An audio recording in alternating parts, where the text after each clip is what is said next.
what's taking place in the streets of Istanbul and other Turkish cities today is, first of all, an inspiring illustration of what the general population can do to combat repression, violence,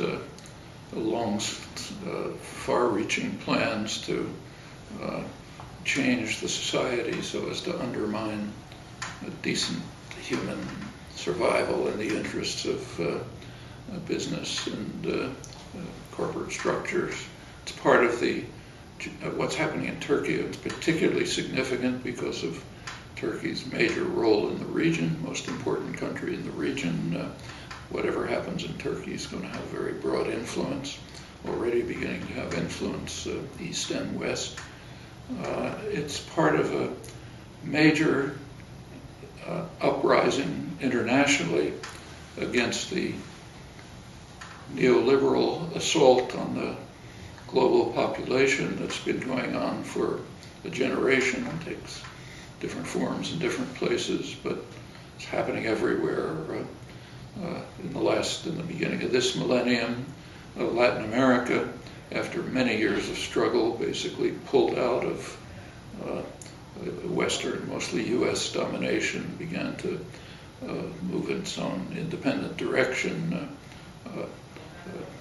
Some countries refused to pay the improper debts that had been imposed. Others have sought in other ways to extricate themselves from the neoliberal shackles that had led to impeded growth and development, caused enormous difficulties for the population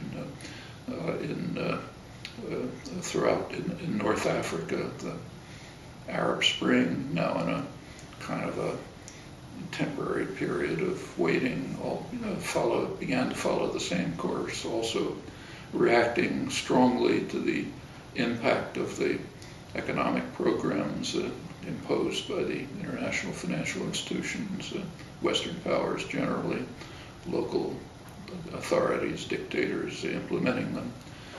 That's right now in abeyance. We don't know where it'll go. Turkey's joining now. There are similar developments throughout Europe, very strongly in Greece, also in Spain, here in the United States as well, with the popular uprisings in Wisconsin, later Zuccotti Park, and the Occupy movement.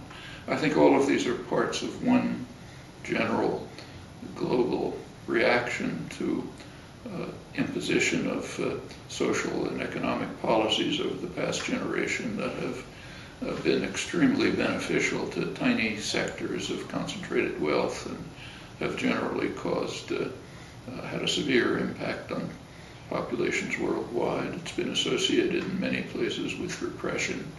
In Turkey, the last few years have seen a very unfortunate regression. The 1990s were a complete horror story, but by the early years of this millennium, there was notable improvement. Now, regression. Turkey now, for example, has more journalists in jail than any country in the world, and other forms of repression taking place. The population is now rising up against it. There were immediate causes in the effort to basically destroy the last public space, open public space in Istanbul, in the interests of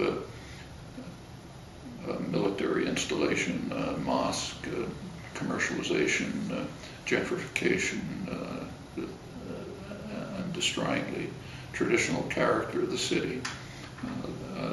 And it's now spread to much broader issues.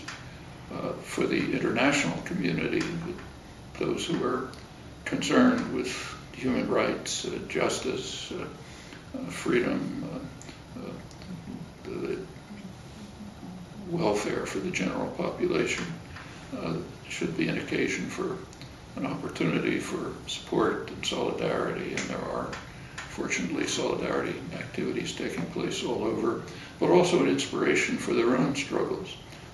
These are international struggles. There should be a lot of mutual support and interaction. For the great powers, who have been imposing these systems. It's slowly destroying Europe. It's having harmful effects in the United States. This should be a warning that they should return to, put an end to these policies and turn to paying attention to the needs and concerns of the general population, not just to a tiny sector of corporate power and concentrated wealth. But the events in Turkey themselves are right now kind of a beacon of hope and of opportunity, which deserve the strongest possible support, and one can only express admiration for the people on the front lines and hope for their success in their just and very significant struggle.